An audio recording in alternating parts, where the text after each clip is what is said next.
It's time for the best coverage of the top stories in sports. The Sports Wrap with Jason Page starts now. Oh, yes, it does on a Tuesday. Great to have you with us. This Super Bowl week continues, and we will do plenty of football in the show today. Nick Ferguson, former NFL safety, friend of the program, he will drop by, get some thoughts with him on the big game and some of the other items around the NFL that are worth talking about. An umpire has been thrown out, fired by Major League Baseball. We'll try and figure out why, especially in a time where baseball needs all the good umpires they could have, and this guy was a good one. More details in the fallout on the Luka Dončić Dallas Mavericks trade. We will get to that as well. Odds and ends, a whole bunch more, but we start things out in the NFL. Vladimir Lewis is hanging out with us for the week from WQAM in Miami. So we are graced with his presence yet again today. You are. Yeah, I know. Listen, it is what it is. And he's sporting. Show us the shirt you're sporting today. Come on. Show us. There it is. The Macho Man. Oh, yeah. One of the highlights of my career was interviewing the Macho Man. 2004. Oh, my God. It was 21 years ago. At Sirius Satellite Radio, then Sirius Satellite Radio, before it became Sirius XM, I got to interview the Macho Man. Did you ask him about his great minor league career? No, I don't think I did. I don't remember. I don't even remember what I asked him. I'd love to try and find that interview somewhere. I'm sure somebody has it. Anyway, let's talk about the Super Bowl, Vlad. And let's do. We kind of teased this topic yesterday on the show, and I asked, who would be to blame if the Eagles don't wind up winning the Super Bowl this time around? You know, the first time they lost to the Chiefs, they could blame the refs. They could say, that shouldn't have been a penalty, late in the game. How do you call it? That sort of thing. The cornerback said it was a penalty. It was a penalty. It absolutely was a penalty. Right. But, I'm sure there are some Eagle fans that have wrapped themselves in the cloak of an officiating call there and what it might have meant in that game. I summarized or surmised yesterday on the show that I think it could wind up being Jalen Hurts that winds up taking the fall. Unless, Saquon Barkley has 2 fumbles and one of them, goes the other way for 6. I think it's going to be Jalen Hurts if there is anything that holds this team back. Because if you look at everything the Eagles have done this year, Vlad, rushing attack, we obviously know how good that's been with Saquon Barkley, that offensive line. The defense, we know it is top of the league. The one question you've had about this team all year offensively is the passing game, and that boils down to Jalen Hurts. So to me, if there's going to wind up being a fall guy in this game, I think it winds up being Jalen Hurts. I agree with you. I always say I have this term that's context in losing. So it all, depending how you lose, that's where I'm going to put the blame towards. So I think the 2 people in the Eagles organization, on the Eagles, that's going to be on the sidelines on that field, that's going to be the cost or the blame for their loss would be number 1, Jalen Hurts, and number 2, Nick Sirianni. A coaching decision, a fourthing, something like that. A 4th down decision that you didn't have to. You might have wanted to take in the points, but you're trying to go for the jugular, and it backfires.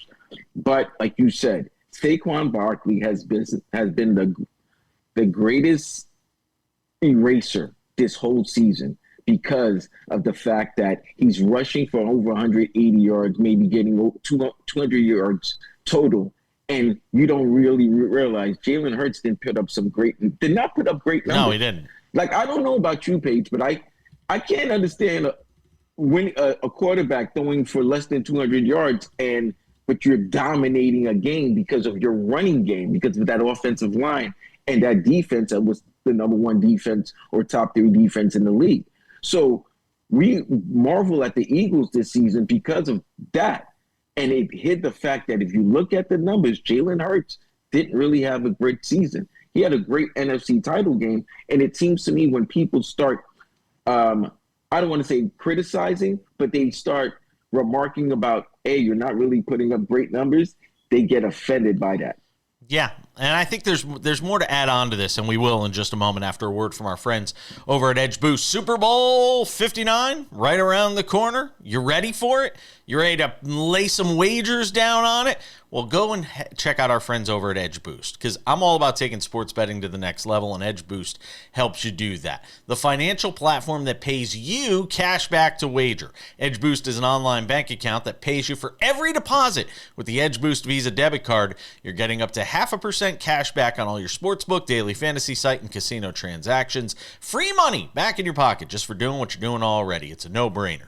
Plus, your Edge Boost debit card starts with a $250,000 daily limit and will never be declined for gambling activity. They've got built-in tools to help you stay responsible, and there's absolutely no hidden fees or minimum required balances. Stop leaving money on the table. Visit edgeboost.bet right now to learn more. Better yet, just scan the QR code right there, and when you go to sign up, use my promo code WRAP, W-R-A-P. That's WRAP, W-R-A-P, and that'll help you get a free upgrade to your account. That's promo code WRAP, edgeboost.bet. Click the QR code, scan the QR code, whatever the kids call it these days. Vlad, who will be to blame if the Chiefs lose this Super Bowl? Which I still can't even fathom because I think they're going to win. But who's going to be to blame? I think they're going to win. Like I said, context and losing. Patrick Mahomes still 2 or 3 interceptions. It's going to be Pat's fault. If it's the fumble of some turnover, whoever turns the ball over. I mean, obviously there's a saying from got to give Curtis 50 Cent Jackson credit. He has a show called Power, Book of Canaan, Power 3, Chapter 3. The streets need a body. So what that basically means, there's got to be a blame. Somebody's got to take the blame for a loss. When you're the back-to-back champions, it's going to be easy to look at the star players. You understand? Or the head coaching. So maybe Andy didn't make the right play calls, or they figured out Spagnolia. It's really going to be hard to really put a blame on the Chiefs because they play so many close games. You know what I'm saying? So you really figure they're going to be in a game. Yeah. It would have to be a situation like when they lost to Tampa in the Super Bowl, where you could blame their offensive line if the Eagles are getting so much pressure on Patrick Mahomes, that nature. But it's really hard to put blame on the Chiefs when you're the back-to-back champs. I'll even throw this in. As fun a discussion as this is to sit here and pontificate on who's going to be to blame, there might be nobody to blame. It's a one-game situation. It can wind up being an incredibly close game. A team makes a play. It's not necessarily a team not making a play. Sometimes just a team makes a play, and that winds up being the football game. And there is sometimes Super Bowl 57 and a questionable call. That could happen too. She's going to need a body, Paige. Somebody's going to get blamed. Nick Ferguson joins us next. Stay tuned.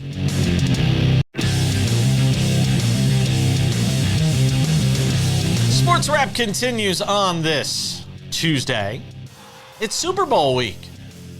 What better time to have on Nick Ferguson than this week?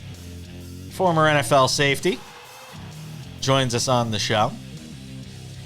He's joined us on and off throughout the season, and somebody that I have leaned on when it comes to the NFL for, a long time now. And Vlad Lewis is part of the conversation as well. So it is Super Bowl week, Nick Ferguson. It is here. This has been the most boring lead up to a Super Bowl. Maybe we say this every year now because it feels so boring. There's no headlines. We don't need 2 weeks to suss all this out and wait all this out. I'm ready to play some football. I'm ready to watch some football. I'm definitely not ready to play it. I'm ready to watch some football, Nick. What's with this long wait? It's interminable. Well, first of all, JP, good to see your face. And we know what the 2 weeks is about. It's about the league stretching this out because they have to milk every dollar and cent out of this whole buildup that they can. And the reason that you're feeling this way, pause, wait for it, it is the Kansas City Chiefs hangover. Like if it was the Buffalo Bills, it would have been more exciting. Josh Allen against Jalen Hurts and the Philadelphia Eagles. But because we've seen this movie, 2 years ago between these two quarterbacks, everyone's like, okay, well, we'll wait to get to New Orleans and eat some beignets. But that's the reason why everyone seems to be a little flat on this particular Super Bowl. He's absolutely right. Everybody's got Chiefs fatigue, Nick.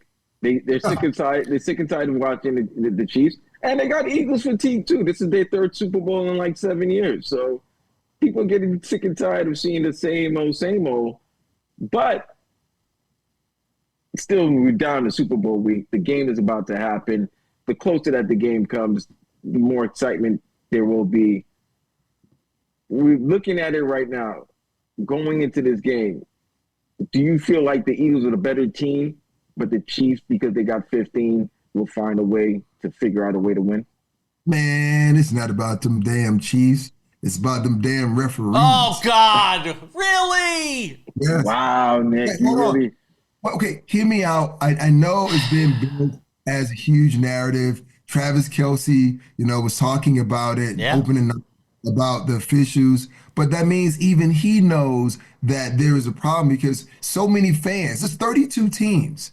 There are fans on the other 31 teams that saying, you know what? Something doesn't seem right here, right? Because I'll tell you this.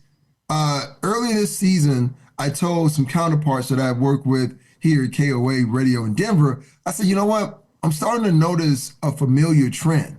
And I said, well, yes, Chiefs during the four quarters, do the officials call penalties on the Chiefs?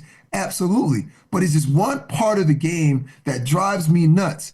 It's the fourth quarter with less than 4 minutes remaining in the game. And I started to notice the Chiefs aren't getting any calls. And I was like, whoa, did I just wake up out of the Matrix and taking a red pill? And I was like, that's what it looks like. So it looks so bizarre because it's so consistent. And that seems to be the problem. I know people are talking about the Taylor Swift bump or whatever. I don't know what it is. I'm just telling you what I've noticed in the fourth quarter with less than 4 freaking minutes in the game, something always goes their way. Now, they can't have a 4-leaf clover in their pocket every single freaking time. But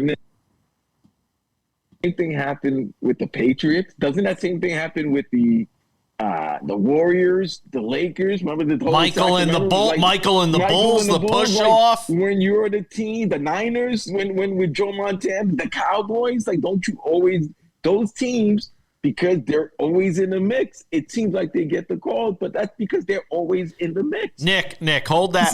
And Nick, do me a favor, Nick. Hold that. Oh, I know. Just hold your fire for 1 second. I want to know what you have to say after a word from our friends at Credit Associates. What a performance by Trae Young last night, the game winner. He's had such a good season under the radar for the Atlanta Hawks. He does it all.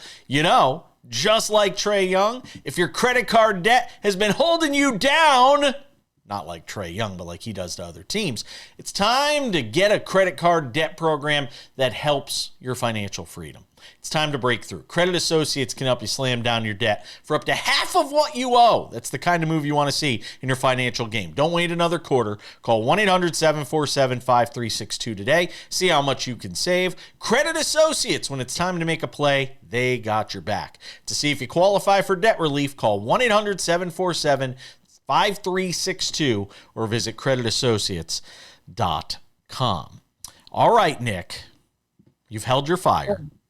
You guys made some very valid points, pointing out the Cowboys, the Patriots, and Michael Jordan and the Bulls. But here's what was different. With the Bulls, it was the Jordan rules, right? And what you're actually pointing out was the fact that the NBA said, well, Jordan is now the face of the NBA. We want to make sure that our coveted player, is highlighted, and it's about marketing. It's about TV dollars. When was the last time in Michael Jordan's era that he ever fouled out of a game, right? It's rare. Why? Because people want to see their stars play. And what you're admitting is that there is a little favoritism. I think it was Mike Pereira was on Rich Eisen show, I think about a week ago. And he said a couple of things that were so untrue. He said there's no such things as makeup calls.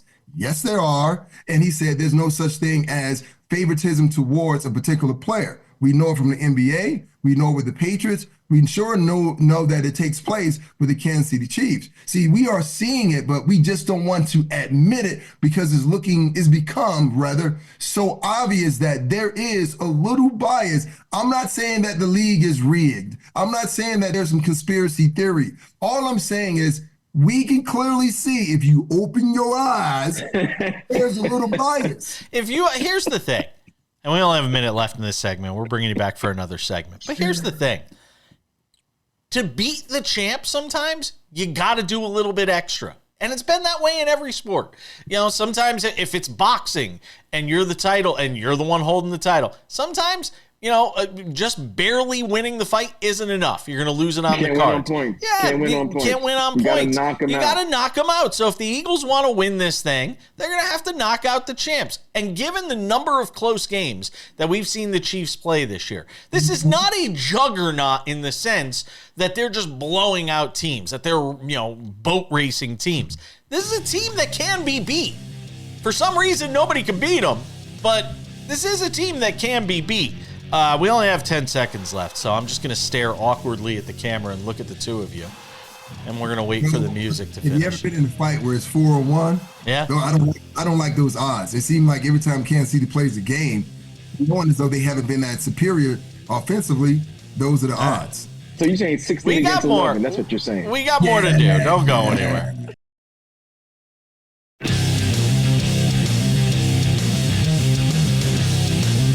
We keep the conversation moving on this Tuesday edition of SportsWrap. Appreciate you being with us. Super Bowl week continues. So does the conversation with Nick Ferguson, former NFL safety, in Denver with KOA Radio. I got one more question I want to ask about the Super Bowl, and then there's a bunch of other non-Super Bowl related stuff I want to try and get to with you. Is it a bad thing? I'm in the middle of working on a column on this for our friends at MSNBC. Is it a bad thing if the Chiefs win 3 in a row? No, it's not, especially not for me because my Patrick Mahomes jersey goes up in value. So I have a vested interest in the Chiefs winning. So no, it's not. It's not a bad thing. It will be historic because something like this has never happened in the NFL in all this history. And for this to be the month of February and this to be Black History Month, I mean, that would go well with all of that. So yeah, if you're Roger Goodell, you're sitting back like, yes, come on, Chiefs, come on. So no, it's not a bad thing. All right. Yeah, don't you want one team to hate instead of you have one, everybody, you have 31 teams gunning for this one team. I have a hunch. I have a hunch. I have a hunch, guys, and we'll find out if I'm right on Monday or Tuesday, whenever it gets announced. I think the ratings are going to be down on this Super Bowl. I think when it happens, you're going to feel a collective panic out of the NFL offices on Park Avenue in New York. I have a feeling the numbers for this Super Bowl are going to be down. And I mean down noticeably. I don't think it's because of the Chiefs, though. I don't know that it's because of the Chiefs. I'm just saying the collective of the officiating, the two teams meeting up. It's a rematch from 2 years ago. Chiefs fatigue, whatever you want to call it. I think it's going to be down. But Paige, you also have a chance to see history, and I think a chance of seeing history will have viewers, will have eyes on the screen. If you have a chance to see a three-peat, you want to see that, or you want to see. It's like the Floyd factor. You kind of want to see the Chiefs go down as well. So, Nick, what do you think? Yeah, JP, I think you're wrong on that because there is Chiefs fatigue. And people don't like how the Chiefs got there, and obviously with these narrative. So there's a lot of football fans who are going to watch just because they want to see the Chiefs go down. And just so happens, if you are right, then that would mean that the league had an epic fail because there was something that they could have corrected that they did not correct. And the public would let them know that, hey, listen, we're not saying that is rigged, but something is wrong. You guys could have handled it. You didn't. So we may boycott you just to show you what we're thinking about. But I hope that's not the case. All right. Vlad's got a question about Myles Garrett. Go ahead, Vlad. Nick, Myles Garrett has let it be known that he wants to leave Cleveland. So it's either two things. It's a money grab or he really wants to leave. If he does want to leave, what team out there or would be the best fit for him? Because it's got to seem like at 29 years old, he's trying to get the ring that, like he said.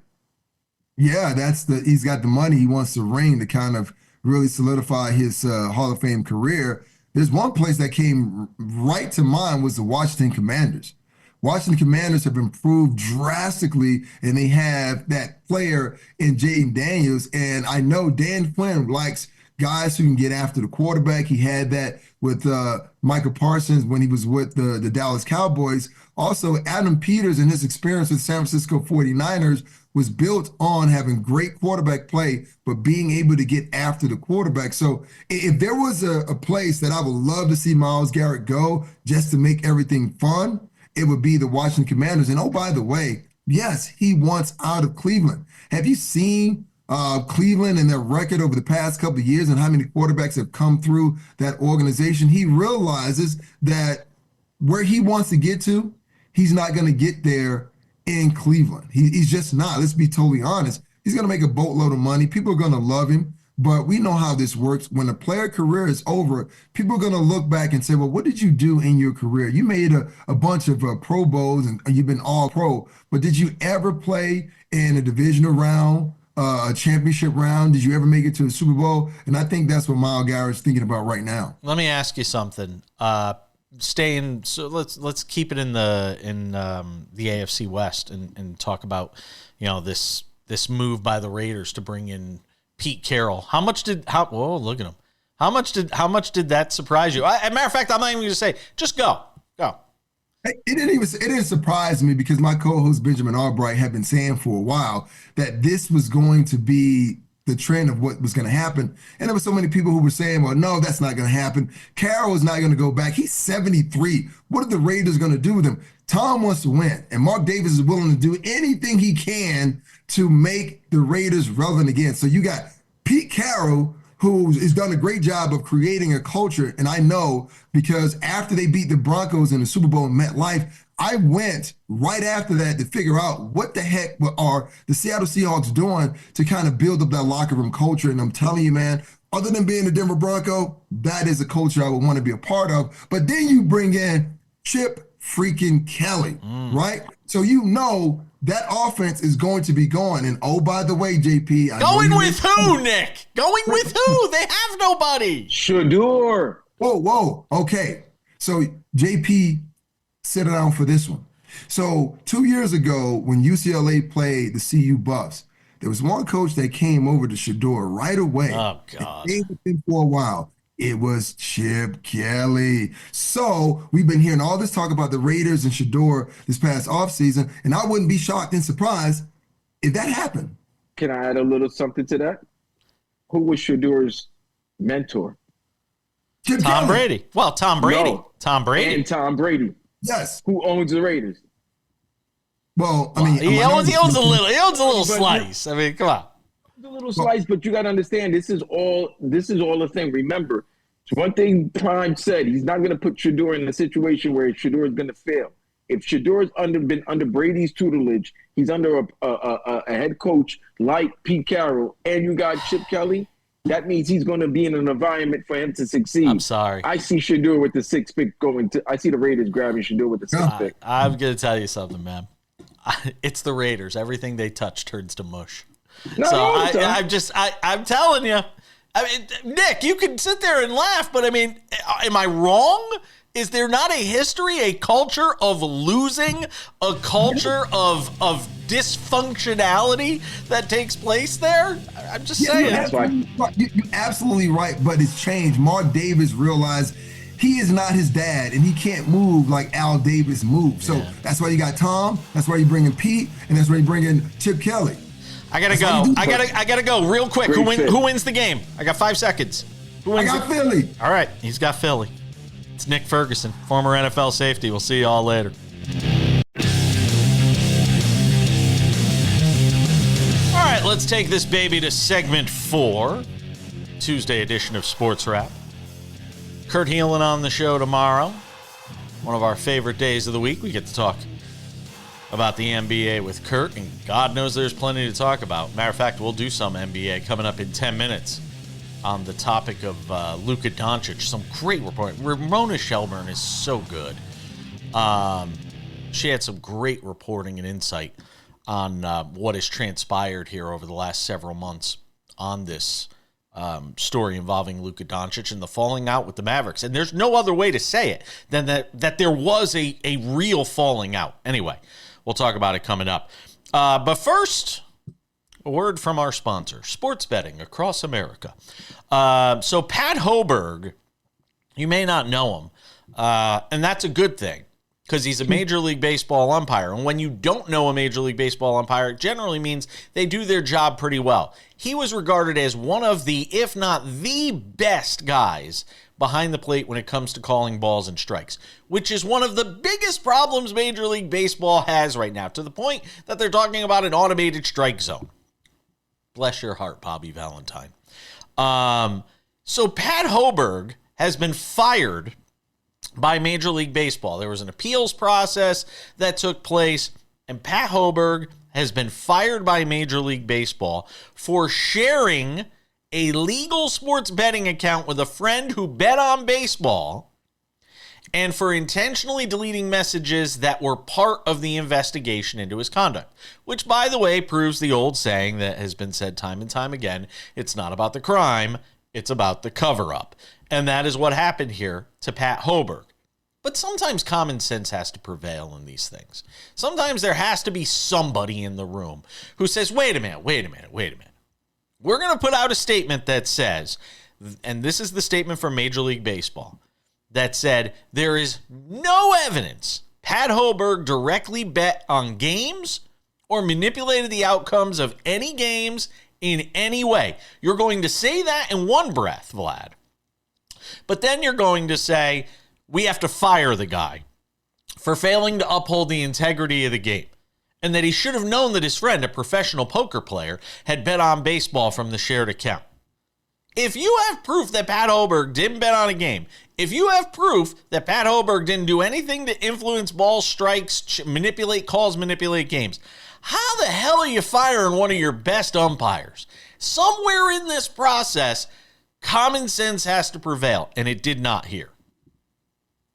So he is one of the best umpires, and they probably, you know how all these sports, that these leagues do, you know, just like any business, they do check-ins, you know, they do, you know, what you would call like a report card about these umpires, and he's been considered one of the best, right? So if he's been considered one of the best, and you find out that he never altered a game or anything like that, but yet you still fire him because he shouldn't have known that the guy, that his friend was a poker guy and bet.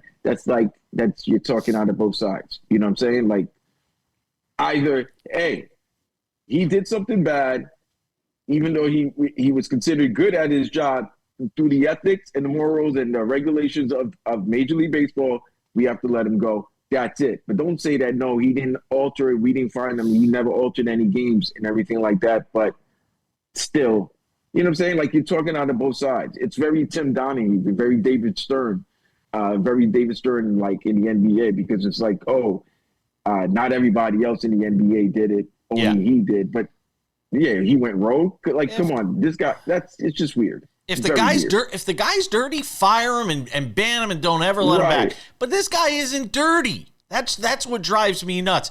I got more to say about this in a moment, and I will after a word from our friends over at Credit Associates. Are you $10,000 or more in credit card debt? I know some of you have to be. And over your head trying to make monthly payments? There's a powerful debt relief program the credit card companies don't want you to know about. Overcome the debt trap of multiple credit cards, high payments, and high interest rates. They keep you in debt for decades. I've been there. I've had credit card debt. It is not fun. You can do this with Credit Associates Debt Relief Program. One affordable low monthly payment can help you resolve your debt in as little as 24 to 36 months. It'll save you thousands of dollars and decades in debt. Find out how much you could save right now. Call 1-800-747-5362. 1-800-747-5362. Better yet, just scan that QR code right there. Get all the information you need from our friends at Credit Associates. One of the things Fay Vincent said, and he just passed away, the former MLB commissioner, Fay Vincent, on his way out the door of life. Fay Vincent said about Major League Baseball, betting leads to corruption. And by the way, I think he's largely right when he talks about this. When the second Major League Baseball, NBA, NFL, NHL, all these leagues got into bed with sports betting, they opened themselves up to corruption. There's no getting around that. I mean, even something as benign as the Tiger Woods Golf League or the Tomorrow's Golf League with Tiger and Rory McIlroy and all that stuff. You know how easy that stuff is to fix? I mean, especially in something that these guys are just out there having fun and don't care about, how easy it would be for a golfer to fix one of those Tomorrow's Golf League matches. I'm not looking to try and, cast shadows on what you're watching on Monday or Tuesday night, Vlad, but in the final 30 seconds here, it's a problem.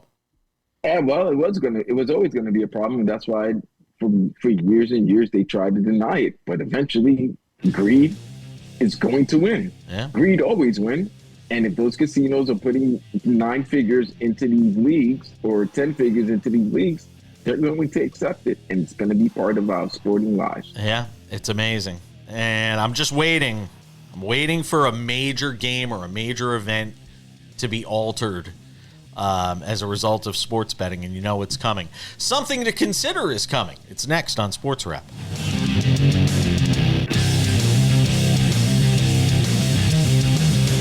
Coming up in 10 minutes, it's odds and ends. Everything we should have gotten to in the show, but ran out of time. That's coming up. But first, Vladimir Lewis on something to consider on this Tuesday edition of SportsWrap. Consider this, or take this for your consideration, just how deep the wedge was, or the divide seemed to be now in retrospect, or as we start to get more information when it comes to Luka Dončić and the Dallas Mavericks. There is no question this thing had been brewing, bubbling, simmering for quite some time before we got to the point this weekend where the team decided to trade him away to the Los Angeles Lakers for Anthony Davis. There is some amazing, intrepid reporting from Ramona Shelburne and Tim McMahon over at ESPN. I sat in bed this morning for a good 30 minutes because it takes me forever to read. I don't read fast like some people because I go back and read things and say, wait, did it really say that? How this deal between Nico Harrison and Rob Pelinka came about, the fact that they met a month ago at a coffee shop in Dallas to initially start having this conversation, that this thing never leaked out in a world where nothing, Vlad, stays in-house. I mean, this was deep throat, Watergate, whatever you want to call it. This thing this thing was held so close to the chest by all parties involved. And the one thing you get out of this story that I love is the covert nature of it all, that the players had no idea, the coaches had no idea. The Jazz, until an hour before the deal was done and announced, didn't even know who the players involved were. This thing was kept under wraps. Love it. It was stealth. And it was like old school, which is why I loved it. And everybody was shocked because there was no rumor. Nobody had it, like you said, an inkling of a perception, any suspicion of this happening because of the nature of these names and the franchises and what it would do to the NBA. Like, anytime we hear a rumor, it's a week of topic, 3 days to a whole week of topic in any sport. And Vlad. And this didn't happen this time. Vlad, this was the reason why they didn't want it to get out, because because if it did, then Dončić and his team could have tried to exert pressure to make sure he got traded to the spot he wanted or didn't get traded altogether, or that the fan base could rally around Dončić and make it so impossible for them to do a deal that it couldn't get done. The fact that, oh my God, and that's why they didn't involve other teams. I mean, this story is a must read. For anybody who wants to know what was going on behind the scenes, the reporting from Ramona and Tim on this is out of this world, because it really brings you inside the room where all these conversations were happening. Right, and that clearly you have to understand that they probably have good relationships with the people that were involved in order to get the full in-depth background of what happened. But what that was also being mentioned is that, once Mark Cuban sold the Mavericks to the Adelson family, Adelson family, who owns casinos in Vegas, where they made their money was in through the casinos. A lot of the Luka people, a lot of the Luka entourage, the people that were there when Luka came into the Maverick organization, they were replaced. They were gone. They were using that as a sign to maybe that would change Luka's mindset, and it didn't. And it got to the point where, and we're going to start seeing it now. And I don't want to put, I know I just say the streets need a body, but there's got to be a blame. And I think what happened with Joel Embiid, Zion Williamson, even Ja Morant and his off the court incidents, they're starting to affect a league, and this is going to go throughout all the sports leagues now that are offering players 9-figure contracts that are about to become $500 million because they're making so much money through all the television deals that they're not going to give you $400 to $500 million if you can't get in shape or you're going to be an incident off the court. Yeah. And you know what? Dončić was about to get $345 million. People don't realize it was going to be the largest contract in the history of the NBA. Now that'll be eclipsed. It'll be eclipsed a year or 6 months later. But at the moment, it was going to be the highest paying contract in the history of the NBA. And the team was scared. I mean, because they don't want to be. If you give that man, Jason, if somebody gives you 5 years, $345 million, they run that organization. Nothing gets by them. That's so Everything true. has to go through them. They got to get the okay. And if you're not willing to give that to a 25-year-old franchise player, you're going to make a move. And I'll tell you something here in the final minute of this segment. Before everybody goes crazy and the vultures are at the gate, basically everybody's there with pitchforks for Nico Harrison. Do you think he wanted to make this deal? Do you think he wanted to get rid of a transformative star like Luka Dončić? It has to for a minute. You have to step back for a minute. Take emotion out of it. And I know that's hard for fans to do. You have to take emotion out of these things sometimes and say, could you imagine how bad it was behind the scenes, or that they knew something you didn't, that they would go and trade away a 25-year-old that averaged almost 34 points a game last year? Stop and think about it for a second. They had to know something that you didn't about what was going on behind the scenes. Odds and Ends wraps it up next.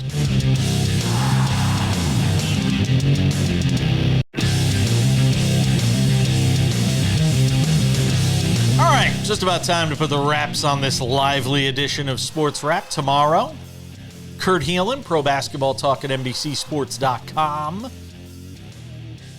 What does he make of the Luka Dončić deal a few days after it is gotten wrapped up? Find out about that. NBA trade deadline still to come. The trade deadline's still coming, and we've had all these moves.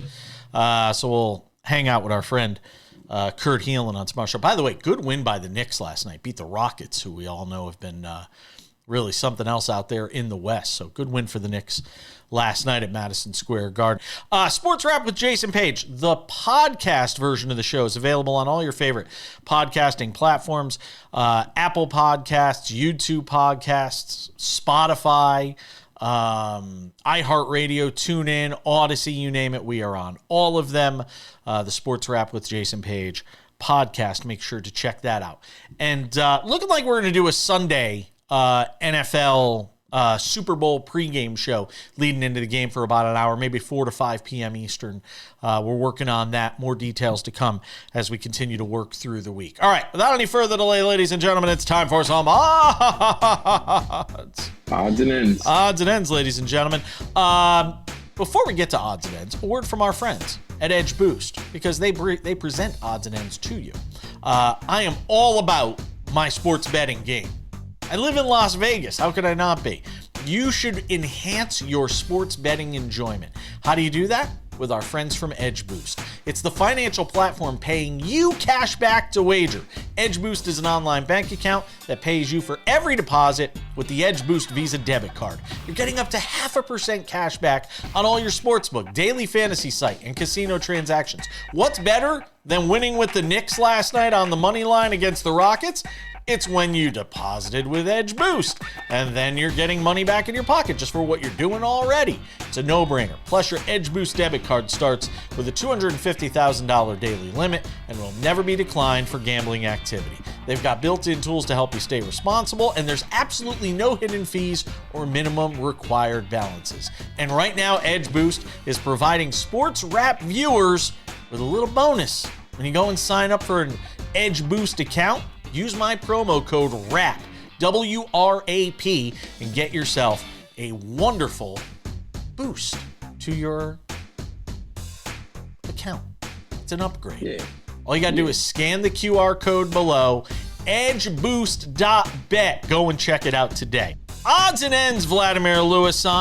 A suspension for Ryan Hartman and a suspension well-deserved, as you can see from the action on the screen. The Minnesota Wild forward gets 10 games from the NHL's Department of Player Safety for using his forearm to violently slam the head of Ottawa Senators forward Tim Stützle into the ice during their game on Saturday. Players suspended at least 6 games are eligible to appeal to the NHL and their commissioner, Gary Bettman, and can file a second appeal to a neutral arbitrator. Hartman has 48 hours to do so.